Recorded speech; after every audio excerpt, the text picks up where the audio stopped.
Assalamualaikum warahmatullahi wabarakatuh. Pada video kali ini saya akan membahas tentang penggambaran detail penulangan kolom pada software Allplan. Khususnya di sini saya akan melanjutkan setelah pertemuan Zoom kemarin. Jadi yang saya bahas adalah kolom dengan bentuk lingkaran atau bulat atau kolom bulat. Ya. Nah di sini kolom bulat itu sebenarnya ada dua macam ya. Kita berikan sengkang lingkaran atau circular styrope, dan juga bisa kita berikan sengkangnya berupa spiral. Untuk penjelasannya juga sudah saya jelaskan pada pertemuan Zoom yang kemarin. Nah, di sini saya akan menunjukkan bagaimana cara penggambarannya. Langsung saja kita pergi ke software Allplan. Nah, seperti ini. Jadi untuk kolom bulat, kita akan membuat modelingnya dengan menggunakan silinder. Selanjutnya ini optionnya kita pakai yang circle based on center. Kita klikkan di sini dengan radius 400. Selanjutnya akan ditanya height-nya atau tinggi dari kolomnya, kita atur 6000. Nah, sehingga akan terlihat 3D-nya seperti ini. Baru kita escape. Nah, untuk tujuan penulangan atau penggambaran penulangan, seperti biasanya kita akan membuat view dan section terlebih dahulu. Kita pergi ke reinforcement, selanjutnya kita pilih create view. Saya akan create view dari sisi front atau shot elevation ini. Saya akan taruh dia di bawahnya.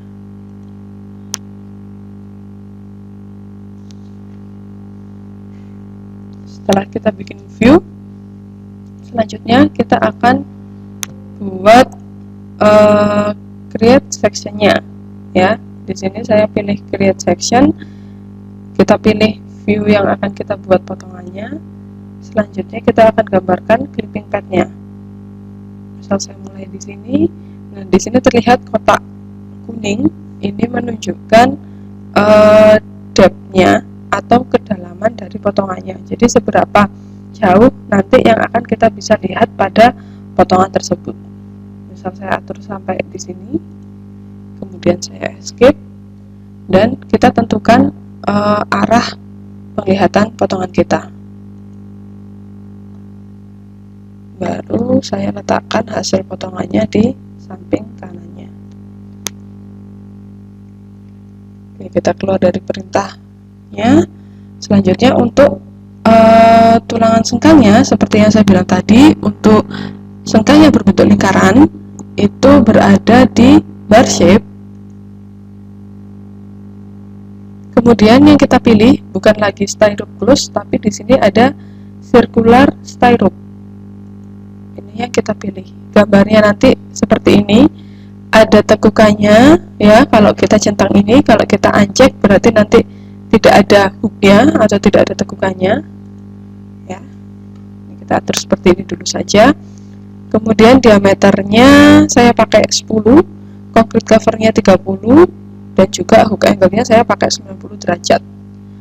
Selanjutnya di sini saya cek expand to adapt to edges. Kemudian saya letakkan di sini. Selanjutnya kita escape to quit. Nah, untuk pelabelan kita lakukan nanti di akhir. Nah, ini kalau kita centang automatic placement-nya, dia secara otomatis akan mengisi di sepanjang kolom kita. Tinggal kita atur saja jarak antar kolomnya. Ini bisa kita ganti 30. Selanjutnya jarak antar sengkangnya, ya. Ini misal saya ganti dengan 200. Nah, maka dia akan terlihat lebih renggang seperti ini. Ini untuk 3D-nya.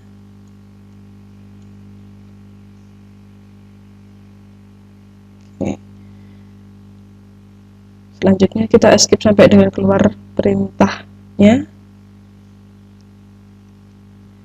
Dan kita bisa membuat tulangan utamanya. Untuk tulangan utama masih sama, kita gunakan bar shape dan kita pilih yang freeform karena kita akan menggambarkan secara manual. Kemudian diameternya saya buat 20. Di sini concrete covernya yaitu 40, dari 30 yang di awal tadi saya tambahkan dengan diameter sengkangnya 10 sehingga hasilnya adalah 40 di sini. Kemudian untuk hook angle-nya tidak saya berikan dulu. Saya akan menggambarkan tulangannya di kolom ini. Nah, di sini terlihat bahwa tulangannya ada di luar kolom. Kita bisa klik yang switch concrete cover. Nah, sehingga dia sudah berada di dalam kolom. Saya klik di sini dulu. Kalau misalkan kalian ingin membuat overstack-nya atau lebihan dari tulangannya ini, bisa kalian lanjutkan untuk penggambarannya. Oke.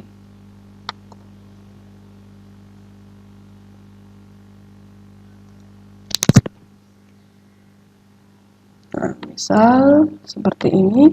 Kemudian kita keluarkan dari perintah freeform ini karena placing kita akan kita lakukan di luar.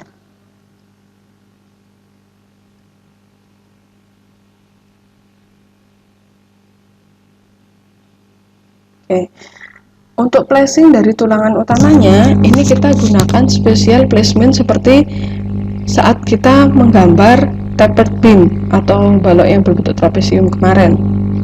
Jadi ada di sini, kita drop down, kita pilih yang special placement. Kemudian di perintahnya adalah select element to be placed. Jadi saya akan pilih tulangan yang akan saya placing. Nah, di sini ada banyak optionnya. Kalau place in polygon, ini yang kita lakukan pada tapered beam. Untuk kolom bulat ini, saya gunakan place in rotation. Jadi, ini saya klik, baru OK. Pilihannya adalah circle. Selanjutnya, ditanya midpoint of placing arch. Jadi, kita pilih tengah-tengah dari penampang kita. Nah, ini kita klik kanan midpoint, selanjutnya kita tarik garis lurusnya. Oke, ini kita bisa letakkan dia di luar kolomnya ini ya, di garis luar kolomnya, karena ini tidak akan menjadi masalah karena kita sudah mengatur concrete covernya.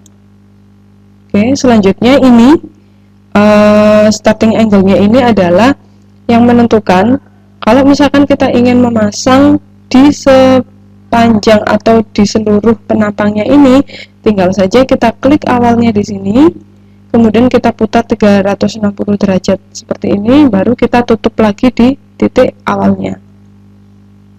Nah, ini akan terlihat tulangannya.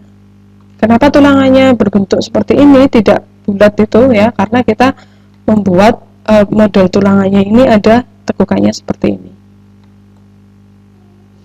Kemudian di sini banyak optionnya lagi, ada align, outside, middle, inside. Ini kalian bisa coba satu-satu. Misalkan kalau outside berarti dia ada di luar kolomnya. Untuk middle dia akan di tengah-tengah seperti ini. Untuk inside, nah dia akan lebih ke dalam ya. Jadi tulangan kita tuh adanya di ini yang garis-garis putus-putus kuning ini. Ini merupakan overstack-nya tadi. Nah, yang kita pilih adalah yang align. Karena kita sudah mengatur concrete cover-nya. Baru kita OK. Selanjutnya di sini untuk kolom bulat di display ini kita akan pilih yang angle. Selanjutnya di sini tinggal kita atur saja berapa banyak tulangan yang akan kita pasang. Ya, misal saya akan memasang 12, berarti saya tinggal atur saja number of piecesnya 12. Kemudian bisa saya pilih OK. Nah, dia akan terpasang seperti ini. Selanjutnya kita bisa escape sampai dengan keluar dari perintahnya. Sehingga tulangan sengkang maupun tulangan utamanya sudah terpasang di kolom yang telah kita buat. Kurang lebih nanti bentuknya akan menjadi seperti ini. Ya. Oke. Baik, satu lagi yang akan saya tunjukkan di sini untuk perintah yang baru ya, kita akan mengeluarkan bar legend-nya atau kebutuhan tulangan yang sudah kita gambar di sini. Letaknya ada di sini. Jadi di reinforcement report ini kalau kita drop down, ini ada reinforcing bar legend. Ini yang kita pilih. Kalau misalkan kalian bingung letaknya ada di mana, kalian bisa pilih tombol file-nya ini, kalian cari aja bar legend gitu ya. Oke, saya pilih di sini. Nah, ini juga banyak template-nya. Kalian lihat saja di yang ditunjukkan di atasnya. Kalau misalkan yang 40 bar schedule bentuknya nanti seperti ini. Kemudian kalau yang 41 sampai dengan ke 46 ini bisa kalian lihat-lihat sendiri ya. Oke, kita pakai yang paling atas dulu saja. Selanjutnya kita akan letakkan dia di samping sini. Nah, untuk keterangan di bar schedule atau bar legend ini, di sini mulai ada mark ini penomorannya ya. Kemudian pieces ini adalah jumlahnya. Jadi setelah kita menggambar kolom seperti ini, ternyata kebutuhan tulangannya ada dua bentuk ya. Ini ada dua bending shape-nya, ada yang berbentuk lingkaran dan juga ada yang berbentuk seperti ini. Ini menunjukkan sengkang dan tulangan utamanya. Selanjutnya untuk disengkang kita berarti butuh 30 pieces atau 30 buah dengan diameter 10. Kemudian ini single length adalah panjang dari satu sengkang ya. Jadi kebutuhan kalau kita membuat satu sengkang kita butuh 2,95 meter. Selanjutnya total lengthnya sekian dan juga emas ini adalah total beratnya. Begitu juga untuk tulangan utamanya kita butuh 12 buah dengan diameter 20 dengan panjang satu buah. Tulangan utamanya adalah 6,75 meter. Sehingga di sini ada total panjang dan total beratnya.